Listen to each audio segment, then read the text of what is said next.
Tyler's Talk, ladies and gentlemen. Today is January the 18th, 2020, and we got some Smackdown results, and we got some matches that got added for the Royal Rumble, and a stipulation of 2 matches that will be happening at the Royal Rumble as well. So let's talk about the 2 matches that did get added to the Royal Rumble. We have Lacey Evans will be versus Bayley for the SmackDown Women's Championship. It's on my list of how did she get the shot at the Women's Championship, so we will get to that. And then we have Shorty G go one-on-one with Sheamus at the Royal Rumble. Well, they need some matches because they have the Royal Rumble matches happening, but still, they need some matches. I think it will be interesting, and we do want to see the return of Sheamus.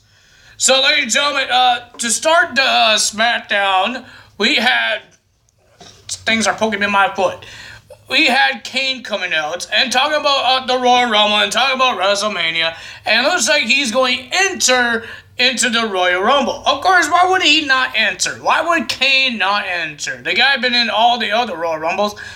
Why would he not enter this one? So Kane enters the Royal Rumble, and then we saw Bray Wyatt coming out. Well, technically he's not coming out. He did a Firefly Funhouse and say all these things, blah, blah, blah, saying it's not nice to talk about beating up people and all that.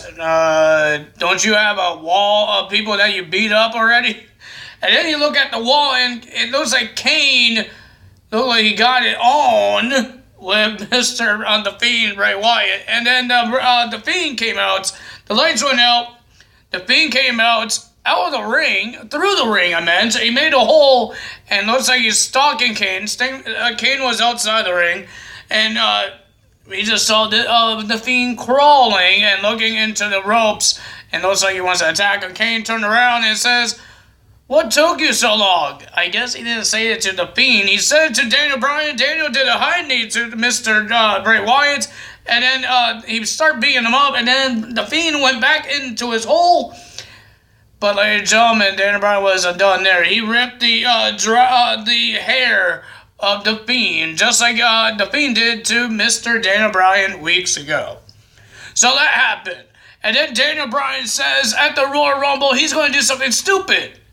He's challenging the Fiend to a strap match for the Universal Championship at the Royal Rumble. It's crazy, but is it stupid or is it not? The Fiend in a strap match, we see him inside the Hell in a Cell, we see him inside no Falls Count Anywhere. Why can't he do it in a strap match? We don't know. We will find out. So first match of the evening. Now we finally get the first match. And ladies and gentlemen, I'm happy to talk about this guy because, ladies and gentlemen, I wasn't doing YouTube in 2010 or when he ever came to the WWE. But now he's here. I did some result videos when he was on Impact Wrestling. But ladies and gentlemen, the return of, and he was gone for 9 years, and he finally came back to WWE and walked in the WWE ring, John Morrison. John Morrison went one-on-one with Big E. And ladies and gentlemen, John Morrison's awesome, man. Like, he's doing all these flippy things and all this stuff. And ladies and gentlemen, of course, the winner of that match, because he made his return, was John Morrison with his Starship Pain. But Kobe trying to get himself involved, and of course, Mr. The Miz got involved. So I'm guessing the Dirt Sheet or whatever their tag team name was, they're back as a tag team. I would love to see John Morrison win the SmackDown Tag Team titles on his first month of being on WWE. Or first 2 weeks. I don't know. And then we had a tag team match. The Usos versus the Revival. Of course, ladies and gentlemen, the Revival always says, we don't like the gimmick matches. I guess it's a gimmick of a tag team is a gimmick? I guess? I don't know. But ladies and gentlemen, it was a pretty decent match. The Revival and the Usos make a really good match. But the winner of that match with 2 double super kicks, one for Dash and one for Dodson, and then one of the Usos went flying to the suicide dive, and then a splash onto Dash, and a 1, 2, 3, the Usos wins. In the backstage interview, the Revival is not happy because they lost, because they suck, and they're losers. So ladies and gentlemen, they says if there's no change happening, they're gonna make the change. What they're going to do? They're going to sign with AEW? That's not a change for WWE, dummies.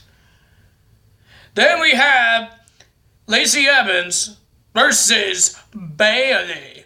Well, it was supposed to be Sasha Banks, but we saw Lacey Evans attack both Bayley and Sasha Banks when the interview was happening with the Revival. And it looked like Sasha Banks was hurt because she was sitting on the ground holding her ankle. So she went in the trainer's office. I guess she hurt her ankle. And one of the producers, or whoever this guy was, says the match is off between Lacey Evans and Sasha Banks. But there's a match between Lacey Evans and Bayley. Well, Bayley's going to replace her in that match. It wasn't off, but it was replaced by Bayley. And it was a pretty decent match. It was pretty good. I'm not a big fan of Lacey Evans still. It doesn't matter. She's a face, and she's doing things for her daughter. I'm happy that she's doing things for her daughter. Fight for her daughter. But, ladies and gentlemen, she still needs to learn a little bit more wrestling and try to be more entertaining. I'm sorry to say it, but I'm saying it because it's true. For me, it's true. I'm not entertained. But, ladies and gentlemen, it was a pretty decent match. Bayley went all the ropes, and then she just ran into the women's rights from Lacey Evans, and she got the 1, 2, 3, and that's how Lacey Evans got her shots at the Women's Championship at the Royal Rumble. And then we have another women's match. We have Alexa Bliss versus Sonya Deville. But Sonya Deville saw Mandy Rose win her match last week because of Otis. Now, she wanted Otis because she thought Mandy Rose is using Otis to get some wins, to distract her opponents. So she wants to do the same thing. So she asked Mandy Rose, can you sweet talk Otis to come to be in the corner in my corner? And of course, it happened, and Otis was there, and Sonya Deville did lose to Alexa Bliss. But how she lost is that Mandy Rose was on top of the turnbuckle trying to distract the referee, and then Nikki Cross just pushed her off the turnbuckle, and Otis just carried her, caught her like a normal person. We've seen a lot on WWE. Braun Strowman did it. Tyson Kidd did it. And that's what happened. And then Sonya wants to see is her partner okay, and then she lost to Alexa Bliss. And the saddest face of Otis, it was sad and funny, but Otis wasn't happy because Sonya lost her match. Oh boy. Well, now we have our main event. It's not a lot of matches here, but we have our main event, Roman Reigns versus Robert Roode in a tables match, because what happened, all these table stuff happening. But ladies and gentlemen, it was pretty decent, but it got a little short because we have the Usos coming out to help Roman. We have Baron Corbin and Dolph Ziggler helping Robert Roode.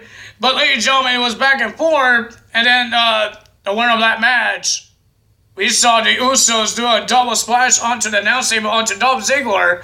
And then we saw Roman Reigns do a spear through a table on Robert Roode in the ring. And then Reigns wins the match. Now, ladies and gentlemen, we found out what is the stipulation between Corbin and Roman Reigns. It's going to be a Falls Count Anywhere match at the Royal Rumble. But aren't they both in the Royal Rumble match? So I know the men's Royal Rumble might be the main event. So they're going to be hurt. Because of the Falls Count Anywhere, there's no disqualifications. You go anywhere you want. Because he said it's a baseball, this arena was a baseball diamond field, or whatever you want to call it. He's called that, and he said it's big, so he could beat them up all over the place. So what's going to happen there? We don't know what's going to happen. Ladies and gentlemen, if you guys enjoyed this video, I enjoy watching John Morrison coming back. I hope this guy actually gets a push in WWE, better than he had on 2010, or whenever he started. But he did win the Intercontinental and the Tag Team and the ECW Championship. But I want to see him get a shot of the Universal, or if there's a Superstar shakeup, let him be on Raw, get a shot at the WWE title. I don't know. I don't know what's going to happen, but ladies and gentlemen, if you guys did enjoy this video, hit that like button, leave a comment below, hit that subscribe button, hit that notification bell, and I will see you guys on Tuesday, for Monday Night Raw results. I'm going to Destiny Wrestling tomorrow night. I don't think there's going to be a result video, but maybe on Monday, maybe I would do a little video talking about who I saw and what happened. I don't know. But ladies and gentlemen, that's all for me today. Tyler is out. Bye-bye.